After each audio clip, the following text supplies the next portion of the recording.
my life. Factual, yes? Yes? And we make it like, my goal is sell 50,000 of these like a flamethrowers.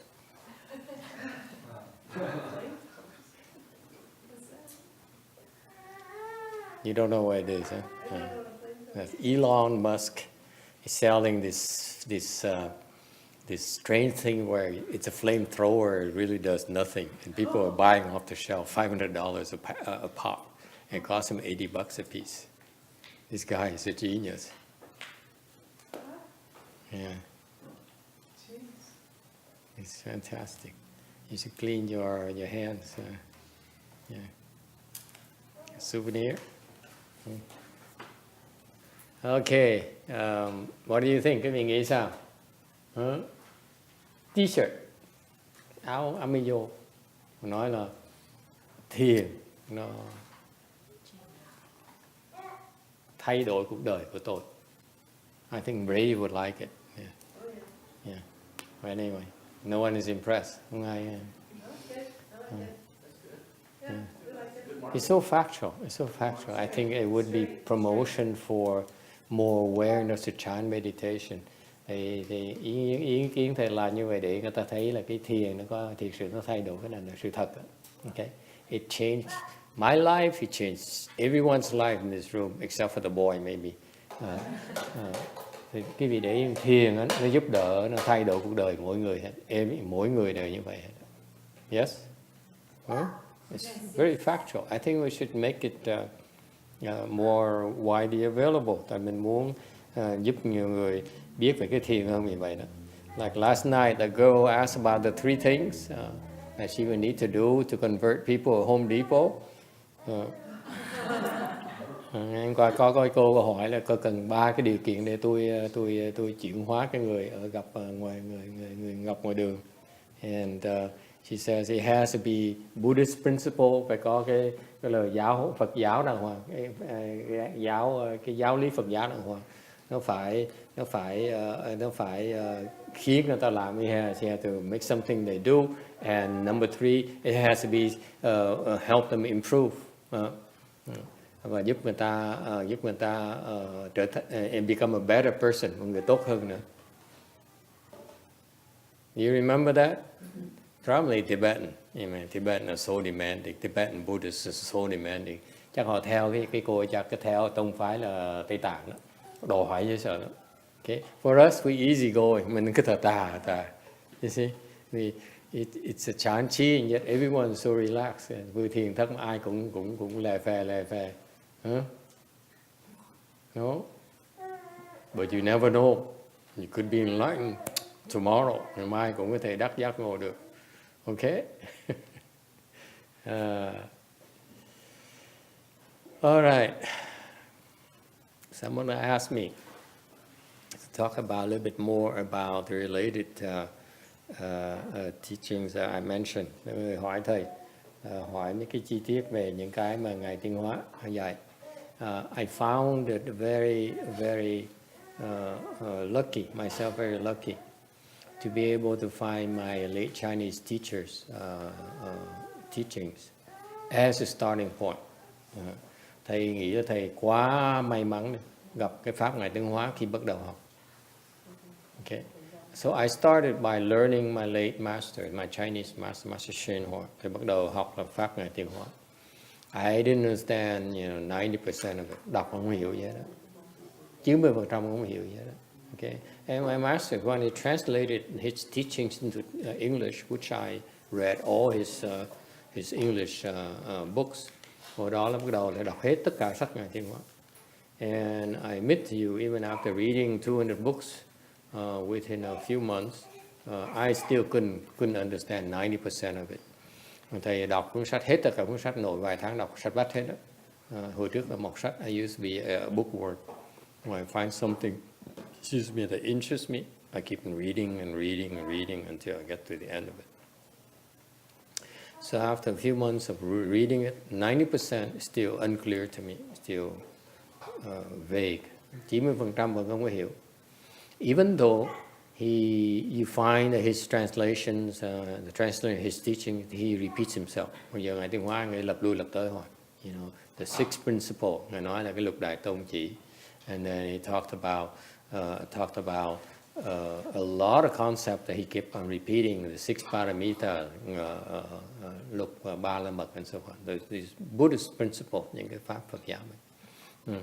And so but what I found that I could connect with, để có hiểu được, are these principles, these very simple principles that somehow appeals to you. Điều thầy thấy một cái thầy hiểu được, cái phần thầy hiểu được rất ít đó, là những cái mà nó, nhưng mà đọc mình thấy nó có lý trong cái tâm của mình. Nó không cần những danh từ Phật giáo. It really doesn't rely on a lot of Buddhist terms. Okay, and that's what I used to convey to answer that girl's question last night. Tối hôm qua thầy trả lời cô cái một cách đó, mình dùng những cái pháp mà mình không cần những cái danh từ Phật giáo. Okay, Buddhism is about doing. Cái đại thừa mình là làm chứ không phải để mà nói. It's not about. If we talk to you, we use words to convey our expression. Nếu mình nói cái miệng mở mình nói đó, miệng mình nói đó. It's not about the primary purpose is not to about increase your knowledge. Mục tiêu chính của chúng tôi là không phải để nói pháp quý vị nghe để mà quý vị biết nhiều hơn. It's not our primary purpose. Cái mục tiêu chúng tôi nói không phải như vậy. So what is our primary purpose, Master Hsuan chê? Là lý do chính chúng tôi nói pháp là làm cái gì? What is it? You don't know. After 5 years, you still don't know. 5 năm mới được. Okay. Anyone? What is the purpose of speaking a dharma? To do. For you to execute. Nói cái vị nghe để cái vị áp dụng trong cuộc đời cái vị. You apply it to your daily life. Apply it to your life. You use it in your daily life. Nghe để quý vị biết sử dụng trong mỗi ngày của mình. Okay. If you do that, then that's all we ask for. Okay. Nếu làm được như vậy chúng tôi rất là mừng. Okay. Knowledge, you can pick it up from a book. Cái vị muốn biết, cái vị đọc sách nhiều. I mean, it's everywhere. Buddhist theory, Buddhist teaching, Buddhist principle, you find it everywhere. Cái vị biết cái giáo lý Phật giáo mình nó khắp mọi nơi hết đó. You know, in all languages, on the internet, in the books, in the library, everywhere. But there's no one, very few people who open their mouth and teach you about Buddhism. They enable you to ask questions. Rất ít người mà có cho cái vị cái cơ hội để mà nói pháp cho cái vị nghe, mà bỏ thì giờ để cho cái vị có thể hỏi được.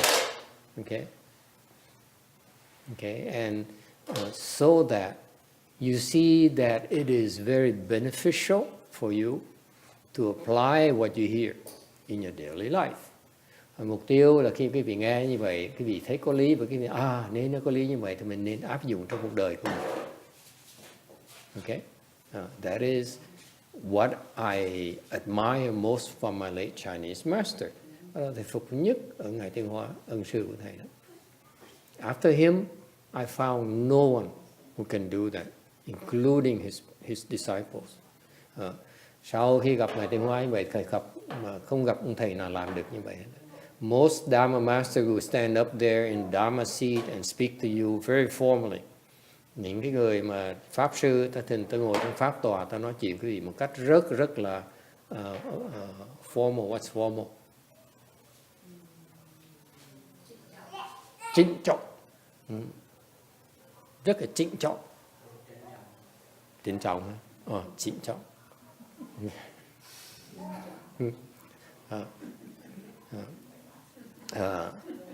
Rất là trịnh trọng. I hang out with Chiêu people. What do you expect? Nói chuyện với người Chiêu nhiều hơn người Việt Nam. We don't talk to me. Người Việt Nam không nói chuyện với này. So nói pháp rất là trịnh trọng. Because the Dharma is very formal. Cái pháp đúng, it's correct. Mình nói pháp mình nên là trịnh trọng. Okay. But that is the way of the traditional way of speaking Dharma. Từ xưa nói như vậy. The old people expect that. But if you do that to young people, they are kind of turned off by that. They lose interest very quickly and feel that it's old-fashioned. It's not keeping up with the times. Để mình nói Pháp một cách trịnh trọng như vậy thì đối với người trẻ đó, mình sẽ mất cái sự thu hút với người trẻ. Tại người ta coi cái đó nó hơi ngột ngạt, nó hơi cứng cáp, nó hơi thiếu cái sự uyển chuyển. Mà cái thời đại này mình phải có cái tinh thần như vậy. And the Dharma is very flexible. Cái Pháp của mình, cái Đại Pháp, á, cái chánh Pháp nó rất là uyển chuyển. It's so flexible. Okay? See, I was making fun of that girl last night. Tối hôm qua thầy chọc quê cái cô kia. Okay? She asked me something which is silly. Hỏi cái chuyện vô duyên. To us is silly. Okay? Đối với chúng ta hỏi những cái chuyện nó vô duyên. Why is it silly? Tại sao nó vô duyên? Can someone help me out here? Why is it such a silly question? I patiently asked for her. I said, okay, what do you want exactly? Okay.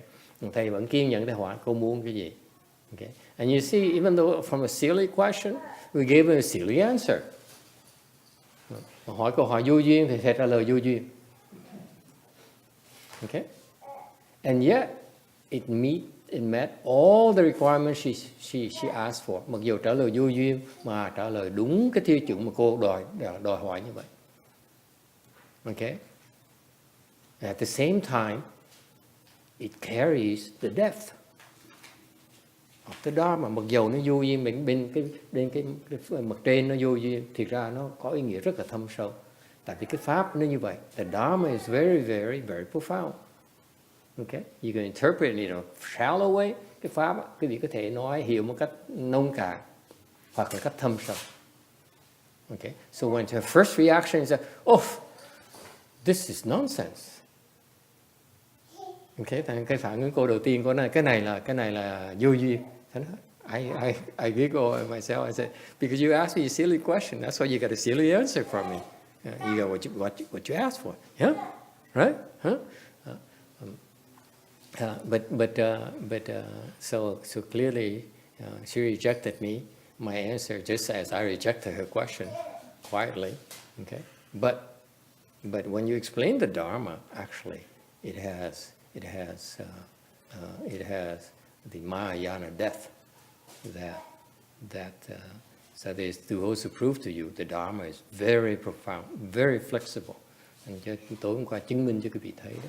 Thì cái Pháp nó rất là uyển chuyển, nó không cứng cáp như vậy đâu. It's not one way speaking a Dharma, không phải một cách nói Pháp đâu. Okay? When you're different environment, different kinds of people, you talk differently. Tùy cái môi trường, tùy cái người nghe mà nói chuyện khác. Okay? Hopefully when I go to Korea, you have to remind me to cut out the jokes. Hy vọng sư cô khi thầy qua bên Nam Hàn, cô sẽ nhắc thầy dùm là đừng đùa giỡn quá. Okay? Okay, because it's not proper, right? In your environment. The Dharma is so profound and you have to sit there and still and so forth. Okay. All right. Anyway, any questions? Ai có thắc mắc gì không?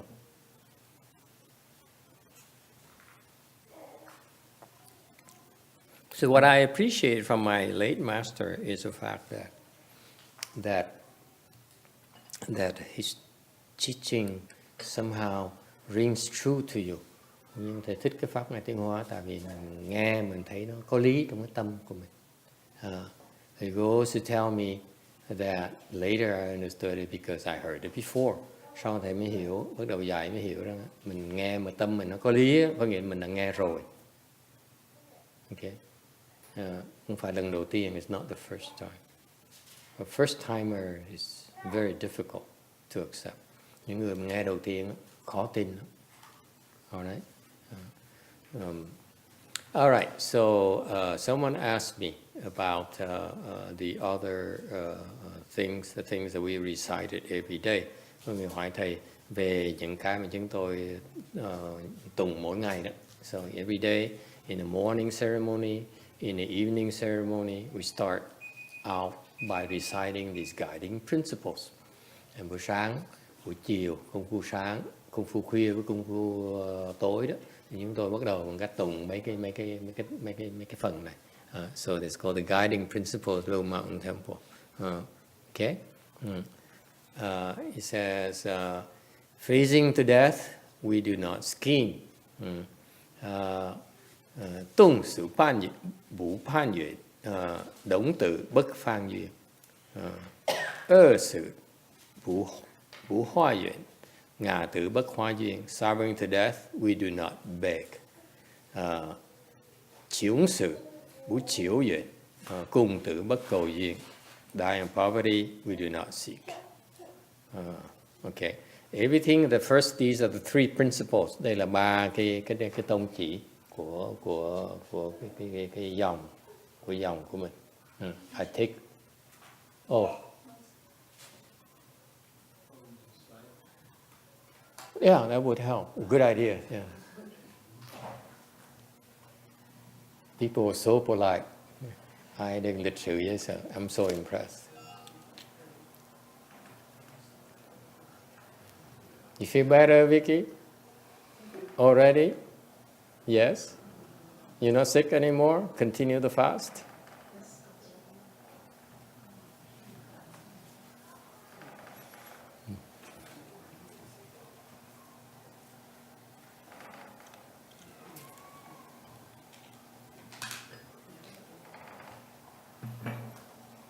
And these are the three principles that guided me in my entire life as a monk.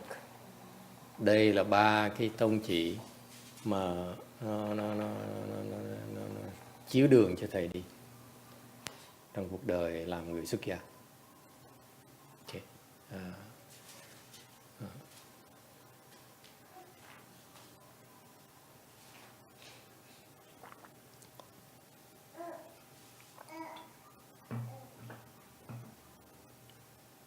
All right, everyone got it?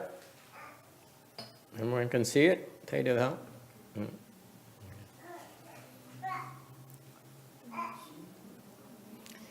What is in the Chinese, original Chinese teaching?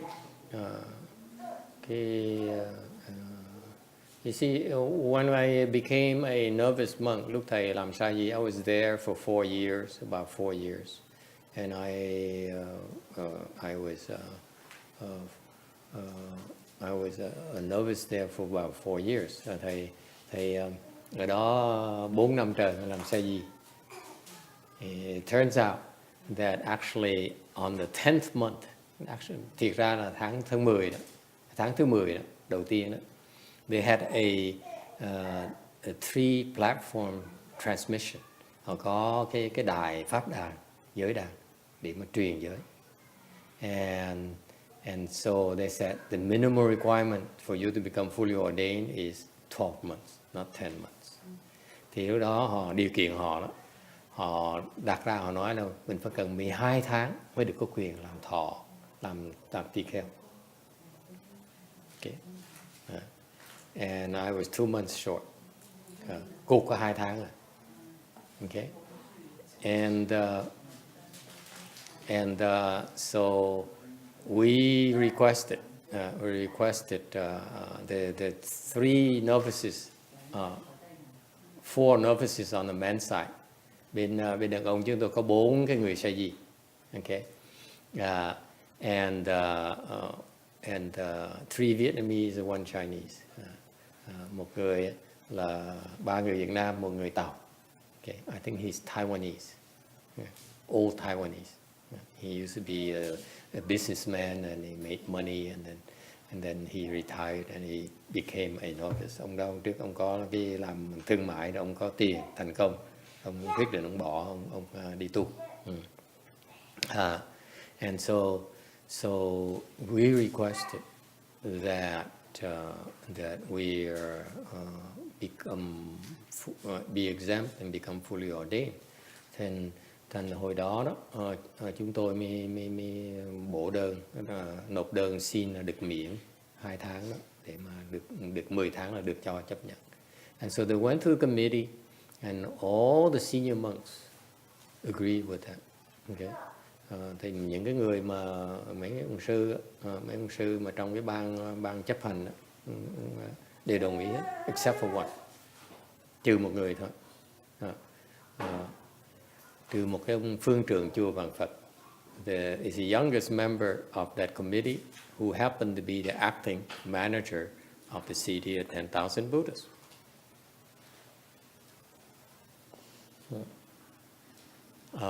And Heng Lu, his name, Thầy Heng Lu. He was his maybe 35, 32, hồi đó như 32, 35 tuổi. And he refused. So he's the most junior member, and yet he refused. Ông này á, là ông còn rất là thấp hạ nhất trong cái ban đó. Very junior compared to the other members. Cái hạ ông này thấp lắm. So với mấy ông kia lớn hơn ông nhiều, mà nhiều năm hơn nhiều. Okay. The others have twice as many years, Dharma years as this young guy here. Mấy ông kia là hạ nó cỡ 20 năm cỡ như vậy. Okay, ông này dưới 10 năm. And so he adamantly refused. Ông nhất định không chịu. So they had to turn us down. Họ từ chối chúng tôi. Okay. And so my Dharma brother, who is Go Phong, Quả Phong, là sư huynh của thầy, đồng lớp. He was so upset.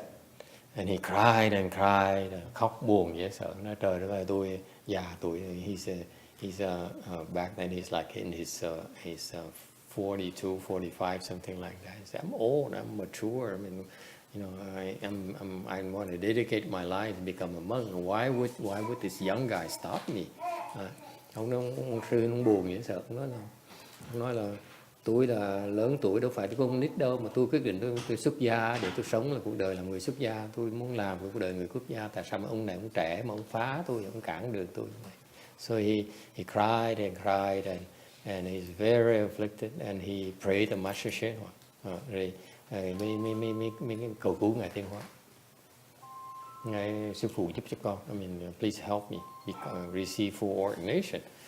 Sư phụ giúp cho con thọ cụ túc giới, được thăng quan. And so at night he dreamt.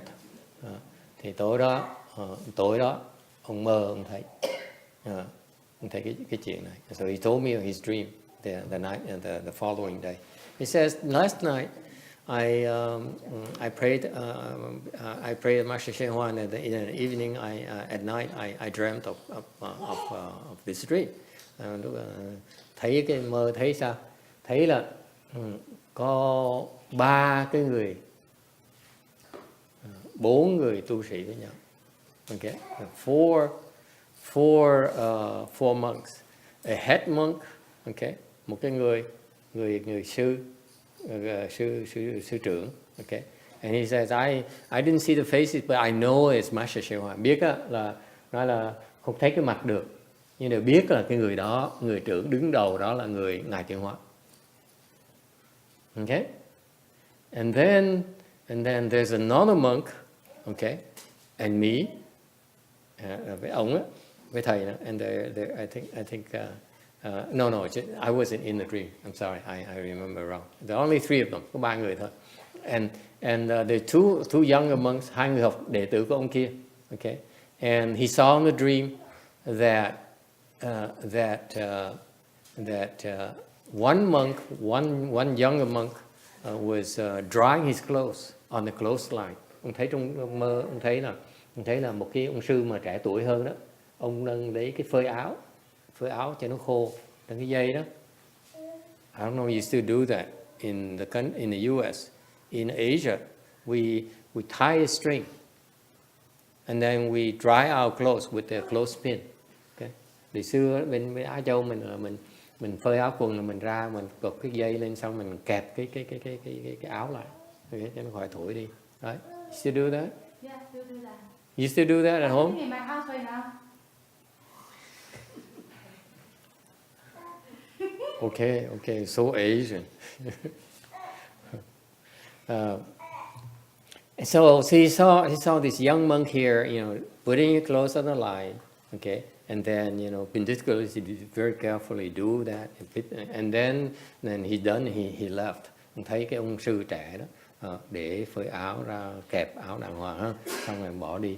And soon he left, another older monk, sau ông thấy cái người khi mà ông sư trẻ mà làm xong rồi, phơi áo cùng xong rồi, ok, bỏ đi á, quay lưng bỏ đi, thì có cái ông sư lớn tuổi hơn á, đệ tử lớn tuổi hơn á, chạy tới tháo từng cái áo ra, quăng nó xuống đất.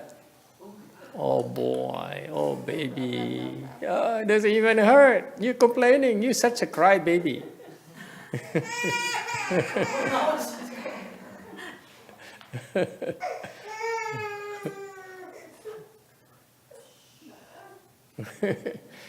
So the older monk, went out and removed the clothespins and threw it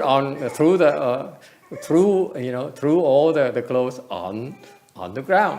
Cái ông sư già, cái ông sư mà lớn tuổi hơn á, ok, hình như là sa di luôn đó, là ra tháo cái áo ra, rồi quăng cái áo xuống đất. And he said, I don't see the faces. Ông nói lạ lắm nghe, không thấy được cái mặt. Didn't see the faces, it's not clear. But I knew the older monk is Master YongHua. Đều biết cái người mà ông sư trưởng đó là Ngài Thiên Hóa. And then I know the young monk is Hẳn Lü. Rồi mới nói là cái ông sư trẻ đó là thầy Hằng Luật. And the older monk is, of course, is me. The older disciple is me. And now nói là còn cái ông cái người học trò mà lớn tuổi hơn là tôi. So he said, so Master came to my dream. Thầy Quán giảng nghĩa, cầu Ngài Tiến Hóa, tối đó Ngài mơ cho thấy cái nhân duyên. So Master YongHua came to his dream to explain to him the reason why Hẳn Lü now hates his guts and would stop him from what's so important to him. Thành ra Ngài Tiến Hóa mới hiện ra trong mơ, cho giảng nghĩa cho ông biết tại sao cái ông này mà ông cản, thì làm Kỳ Đà cản mũi. Okay. Vì cái tội mà vất cái áo người ta xuống thôi đó, bây giờ trả cái tiền lời nó dễ sợ không? Thảy cái áo xuống bây giờ nó không cho thọ cụ túc vậy. For the retribution for being mean, just play a joke of being mean, whatever. Probably a joke, a little bit meanness. Now he comes back and stops him from becoming a fully ordained monk. And that's interest for you. Quý vị thấy cái tiền lời đó lâu ngày nó tăng lên, càng ngày tội nó càng nặng. You see that, the interest, the nature of interest, quý vị thấy cái quả báo đó, càng ngày mà nó càng lâu, đợi càng lâu á, thì nó càng nặng thêm. Còn giống như mình mượn tiền nhà băng thì càng ngày tiền lời nó càng tăng lên. You see that? The nature of the thing is that just like you borrow from a bank, the longer it takes you to pay it back, like you're paying off your mortgage, by the time you pay it off, it's 3 times as much, 4 times as much. Yes? After 30 years. Right? Same thing. So he did that a long time ago. Now, the simple, fact of playing that naughty thing becomes a major obstruction in his life.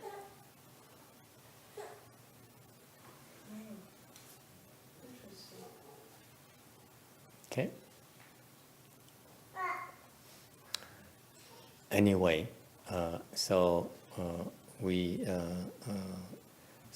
Master YongHua says in the Chinese character here, the character this is a duyên.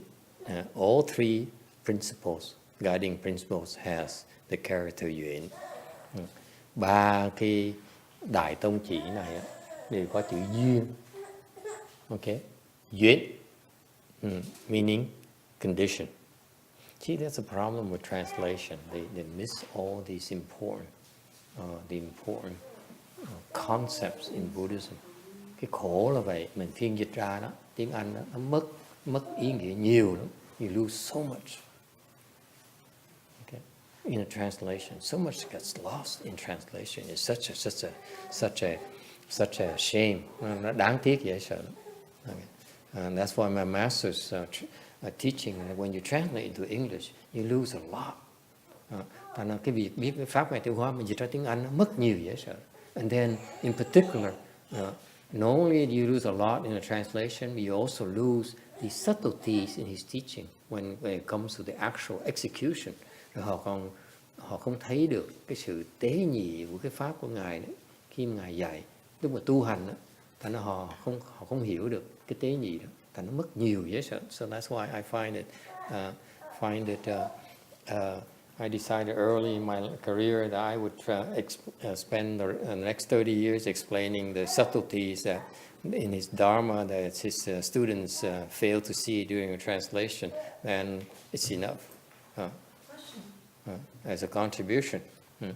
Thầy lúc mà thầy bắt đầu dạy Hoàng Pháp, thầy mới quyết định là mình bắt đầu mình chỉ bỏ thì giờ nhiều hơn mình giảng những